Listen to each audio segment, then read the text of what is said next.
Hey, so welcome to the Landlord Tennis Show. I gotta get my life together. With Miss Wendy and Miss Keita.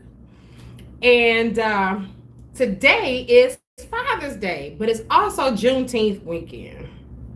But first, I want to say last week I was tripping. So I was complaining that I wasn't able to go live. We couldn't go live last week, and I'm trying to what happened? So after doing some research, it's the owner operator. It was my fault. I was in the wrong account. So forgive me, because I'm sure there was probably at least one somebody that was waiting for us to go live. We live today, for real. Just so you know, we are live today. Anyway, I want to say happy Father's Day to all the dads that are celebrating. And, those who have lost their fathers, just remember the times that you had with your dad and just relish in those happy memories, so to speak. So today's topic, we're going to talk about Juneteenth and the real estate surrounding that time, during that time. So I was kind of, trying to think about, about that time, what was going on. So, of course, the Emancipation Proclamation was issued by Abraham Lincoln in January of 1860, I think 465. And so it was giving the slaves to be free and giving them an opportunity to go into the military. It didn't free every slave, just to let you know, because they didn't touch the ones that were already in the Union. It was really for those that were where the states had already seceded from the Union. So a lot of the southern states weren't giving up their slaves, just the FYI. Because they was like, oh, hell no, we ain't giving these doggone, people up. I would use other terms, but you understand what I'm saying. So during that particular time, like I said, he had signed that Emancipation Proclamation in December of 1864, and it was issued in January 1st, 1865. The last of the slaves didn't even find out until June 19th, 1865, which is the reason why they have Juneteenth, because a lot of the slaves didn't know, it was in Galveston, Texas, where they were the last enslaved people that found out that they were actually free. In that, now you done freed all these people who shouldn't have been enslaved in the first place, but I'm gonna leave that there, because they were already on their own land that you took. Anyway, yet they didn't have anywhere to go. So you freed them, now they supposed to just stand around, and I bet, this is just me, because they weren't given any money, so they working free labor, and the slave owners was getting free labor and whatnot, and and then they were promised 40 acres and a mule, which is something that was documented. However, that was short-lived. The reparations that were given to the Japanese internment camp. Was to the Japanese that were in an internment camp. So, but the blacks, African Americans, the original Indians and things of that nature, the indigenous people, they were lied to. And I think because of those lies is kind of why we, some of us are in that situation in this day and time. So in celebrating Juneteenth, we're celebrating the fact that the last of the people were notified, oh yeah, you're free. Although some people, from my understanding, I don't know how true, I remember a friend of mine said, girl, some of them just found out in the 90s. I'm gonna leave that alone. Reminds me of a movie. But it's just interesting how even though you were given the freedom, the question is, were you?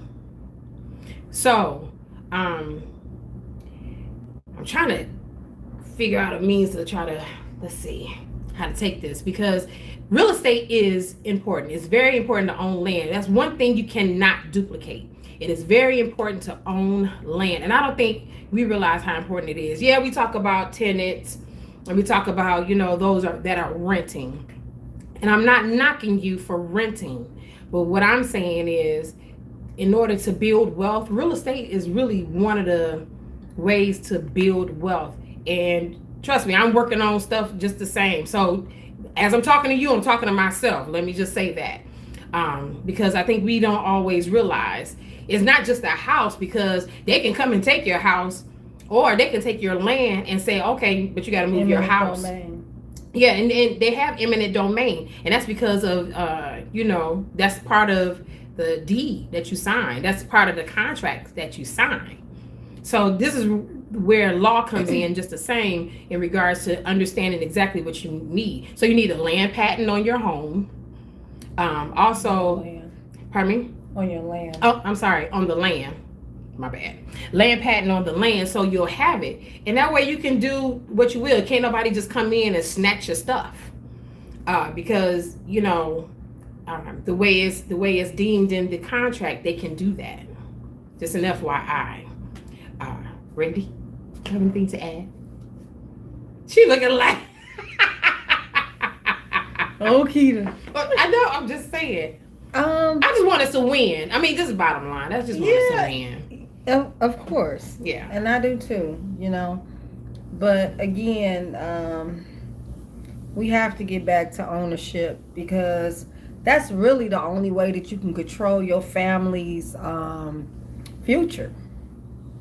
Not necessarily control it, but navigate it so that they not under the gun like a lot of people are right now. I mean, if you owned your home, yes, they could probably mess with your interest rate if you got a mortgage or whatever, and you have an ARM, adjustable rate mortgage. They smart can mess. ARM, which is not really smart, but go ahead. It's not smart at all. Get that fixed rate. Fixed rate. So you know, okay, if my mortgage is $964, it's $964 for 30 years. Right. Not $964 for 12 years. Little Johnny turned 13. Now it's $1,500. Yeah, that's that adjustable rate mortgage. And then that balloon payment at the end. Then at the end, you like, I didn't know I owed about 30, 40, 50,000 at the end. I have to get this house back after 25 years. Here you go. Yeah, so, but with owning your land and owning your home, you and the children can stay there for however long you want to, and don't have to worry about somebody saying, hey, I know you've been here 10 years, but now I want $10,000 a month. Right. Because we don't know we don't know. Yeah, we do not know how far this is going to go. No. Houses that I used to see for $750 is $1,400. So that's double, almost double. You talking about rent, right? That's rent. Oh, wow. That's rent. And what are you going to do? What are you going to do? Pay it or leave. Right. But where are you going to go? If everybody's playing the same ball, where are you going to go? Where are you going to go? If everybody say, this is the going rate, it's the going rate, you're going to find yourself in somebody's basement. Yeah. Yeah, definitely. Definitely living together. Which, what's interesting to me?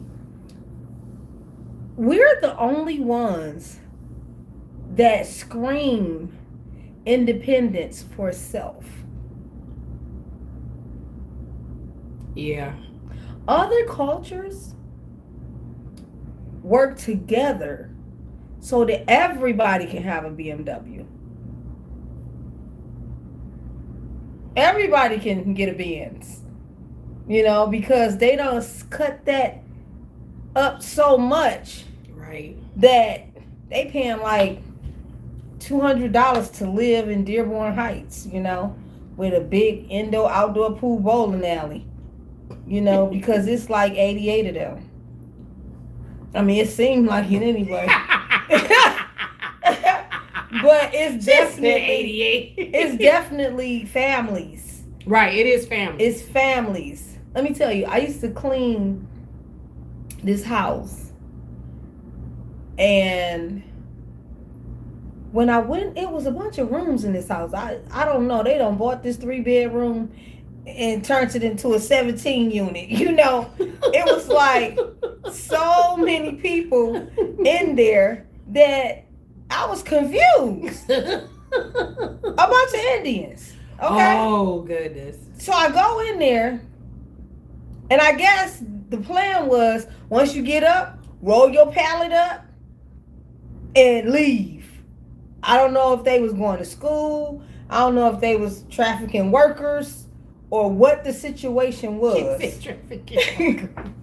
I don't know. But I know when I went in that basement, I was like, I counted at least like 9 pallets.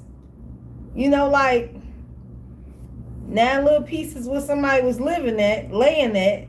And then there was a couple bedrooms that had beds in them. And I'm like, I guess these the people that's really paying. They got the beds. The other people that got the roll up, they just got here. Wow. They didn't move on up. They ain't moved up yet. But I'm saying that to say it was like normal. Right. You know what I mean? It was normal. And even when I was younger, we had a lot of I forgot the culture, but they lived down the street from us. And this was back when we got food stamps. The booklets. Some of y'all don't know about And let me tell you something. I used to see them at the grocery store, and they had stacks. The box. They had the box. How they you get did. The box? They had the box. It was 88 of them. Girl, why gotta be 88? I'm just saying. That's a lot of people. If it was more than 10, yeah. Listen, they didn't wear their shoes in the house, okay? Yeah. The porch was covered in shoes, like dang. And they used to be outside cleaning out the garbage, rinsing it out, But we used to see them at the grocery store, and they had so many food stamps that I wanted to go home with them. Like, wow, can you buy my stuff too now? Like, can you pay my little food? Where y'all get this from? Like how y'all get this many? This is to have that box was right. Like, and they was just like, hey, comfortable with it, had it in a buggy. Like, we came to get food. They had buggies. Wow.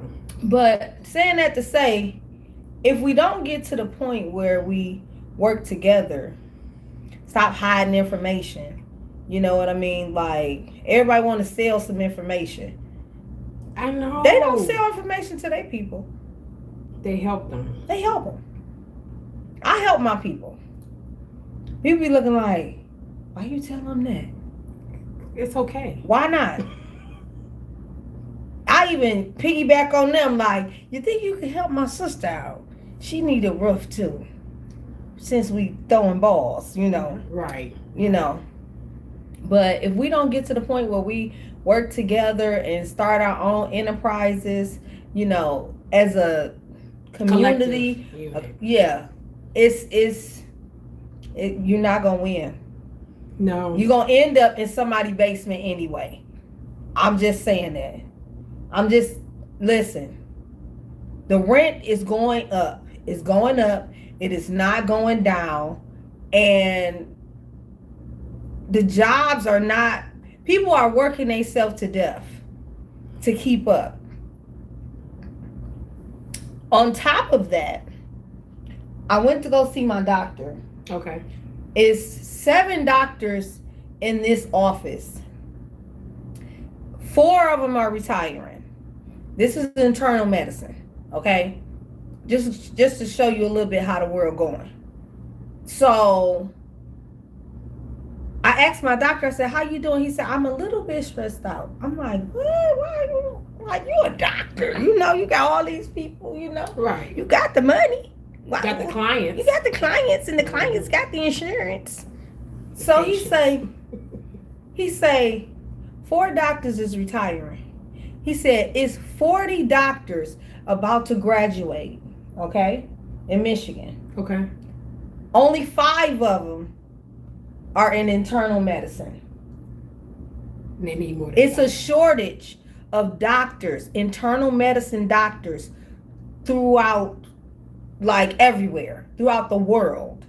Why? Because in the medical field, so many people want to go into a particular thing. Like, they don't want to do internal medicine. Internal medicine actually deals with the whole body and then send you to a specialist. Okay? If they can't take care of your situation, right, they refer you to a specialist. Right. Well, all these doctors now want to be specialists. A foot specialist, a throat and neck specialist, a ear specialist, you know, a back specialist. Everybody want to be some type of specialist. So it's a shortage of doctors. Oh, wow. Internal medicine doctors, regular doctors. Like, these doctors that's retiring have like thousands of patients. At least, at the minimum, he said 1,000 patients per doctor. Wow, that's a lot. And these doctors that are retiring are like 74, 72, 80. Ugh. Yeah. One of them is his daddy. He like, Randy, I just don't know. He said, I feel sorry for the people, because where we gonna send these people? Right. Where we gonna send them? He said, I can't take them. He said, I could take a few, but I can't take 1,000 people. That's a lot of people. That's a lot of people. That's a lot of patients. Yeah. You know, and my doctor is the type of doctor, Dr. Yashinsky, Farmington Hills, love him. He like, hey, he know his patients, and he never want to go beyond that. Like, he don't want to, he's not like the government. You know, when he see his patients, he see a person. He want to treat you as who you are, not as a number, not as a color, not as a, you know, he's the doctor that's going to call you at home like, hey, you okay? How did that medicine work out for you? You know, you like, oh, wow. Well, it's great. Yeah. Like, my doctor called me. I feel good about that, you know? Right. He genuinely, he genuinely want to know how you feel and what's going on. But if we don't get it together, I'm sorry. It's getting fierce out here. Like, if you don't have a 2-parent home or a 2-partner home, you might be in somebody else's partner home. Yeah. Three's company. Or 4. Or 5. 6, 7, 88. Well, you know what? I know some time ago, my husband, he used to install cable or whatever, and went to this house. I want to say it was out in Shelby Township, and they had like 3 to 4 generations within a home, which makes sense because now you got the grandparents. You don't have to necessarily worry about babysitters. The children, for the most part, you know, had everything going on as far as paying the bills. Everybody collectively contributed. And I found that to be kind of like, you know, okay, that's a good thing. And it doesn't just happen. I want to say they were like Indians or whatnot, but it doesn't just happen in those cultures. It happens across a lot of cultures. And you're right. It is unfortunate that we like, you're 18, boom, kick them out. But I know we said, I don't want nobody living with me. Right. But a lot of times it's because of financial. And unfortunately, we're always disproportionately at a disadvantage. And it's unfortunate because a lot of times, you know, we're not making the money we need to make, and we got 2 or 3 jobs. A lot of us don't want to get on assistance and refuse to, and rather just work 2 to 3, 4 jobs. And statistics will say, people will try to say that, a lot of blacks are on assistance, and that's really not always the case. A lot of the times they're working 2 or 3 jobs, and it's really a distraction, because now you got a family and it's just you as probably a single parent. Remember last week we was talking about single women and, purchasing real estate. So you're a single parent, you have all these, you have children, 2 or 3, even if you just got one.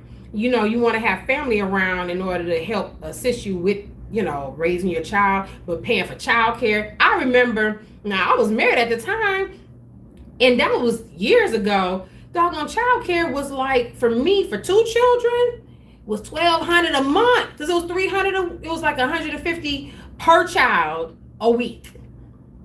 So we talking $1,200 a month. You might as well keep the kids at home. So I'm working to pay for childcare. How does that even work out? And it's bad. So as soon as my daughter was old enough to go to kindergarten, it was like, oh girl, you got to go. Because and I was happy that she was able to go, but it's a lot.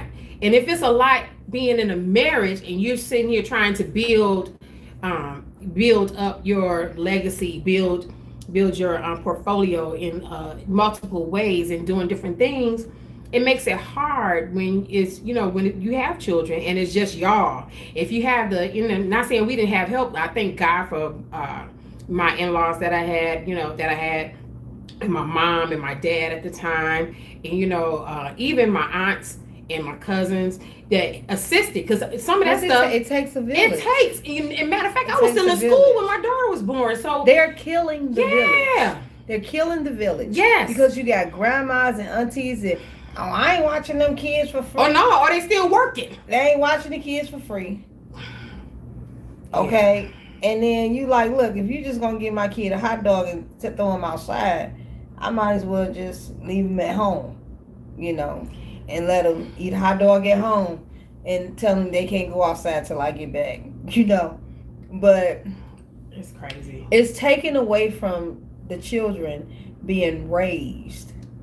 No one is raising these children. The streets are. They're raising themselves. TV. They're raising themselves. The cell phone, the video games, the social media, anything they can watch, your visuals, everything is raising them. And it's raising some messed up people.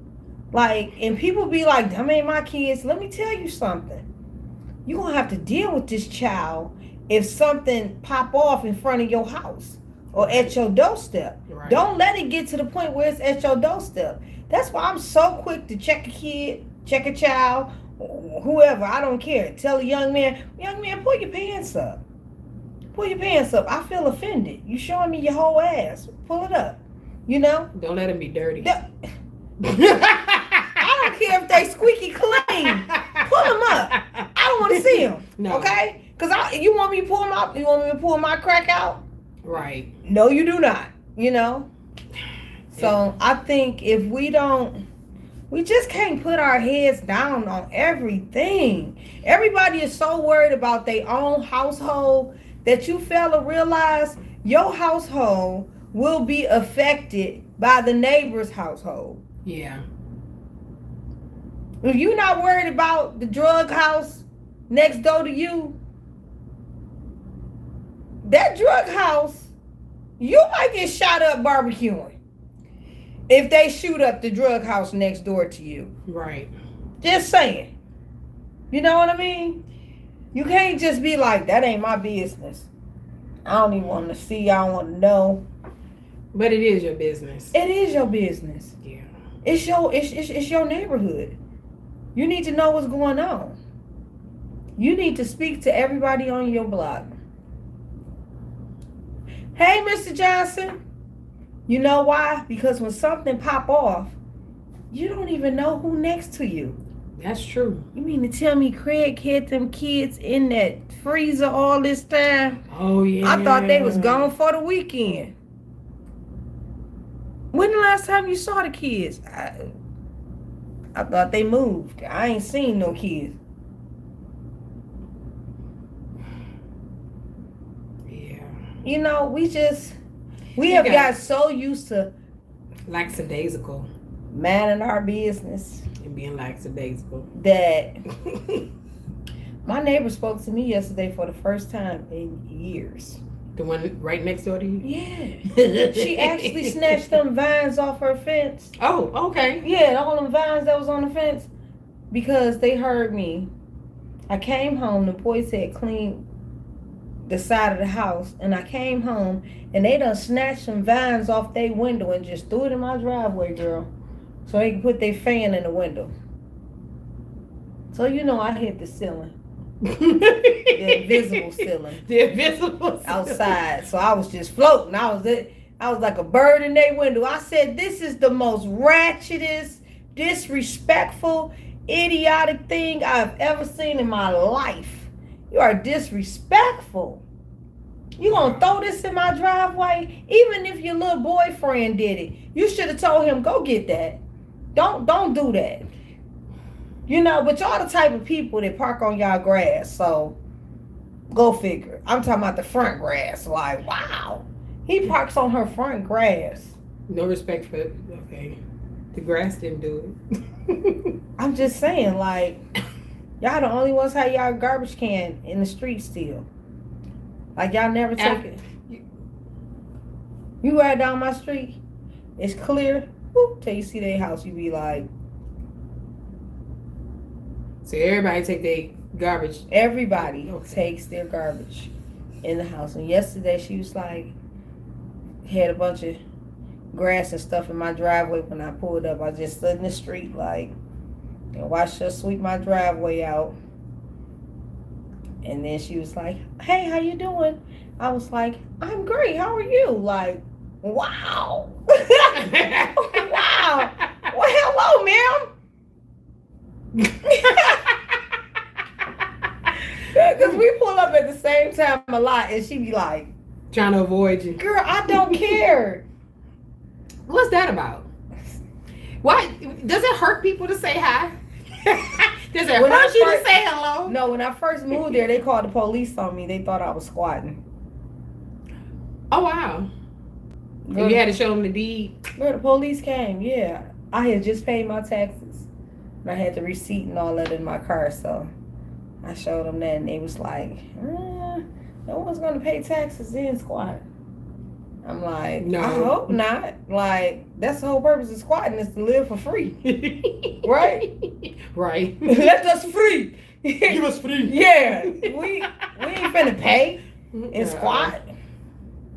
But after that, she wouldn't talk to me. Because I was like, it's okay, everyone, I own this. Because she probably felt stupid. Hello, neighbors. She was the only one calling. Girl, they was over there loud too. Like, yeah, watch. As soon as the police get here, it's gonna be funny. On you. All the neighbors was sitting outside like they had called each other. Like, we called the police on that. They squatting. The joke's on you. The police was like, sorry, Miss Hollings. Have a good day. I was like, have a great day. Have a great day. Why don't they do their research first before they... What research? They tenants they sell. Oh, my bad. How you gonna check on me? I'm the owner, you idiot. Cause we climbed through a window. Oh. That was out. You didn't call the police and say it's a window out next door all this time, because it's been out for a year. So instead of tearing my locks up when I bought the house, I sent somebody through the window. Go through that window and open this door so we can change the locks. That's just smart. Well, at least they were nosy enough to look out. Now, I wonder if they're going to be that nosy if something really happens. And that's what the cops said. Well, at least you know you got nosy neighbors. And I was like, I know, right? Yeah, because everybody was like, waiting on me to be like, handcuffed and ready to go. Get my purse. But we just got to get it together and just care about somebody other than yourself. Please. We are so selfish as people. Just so selfish. Me and mine, me and mine, me and mine. Baby, Harriet Tubman helped a lot of people that wasn't hers. You understand?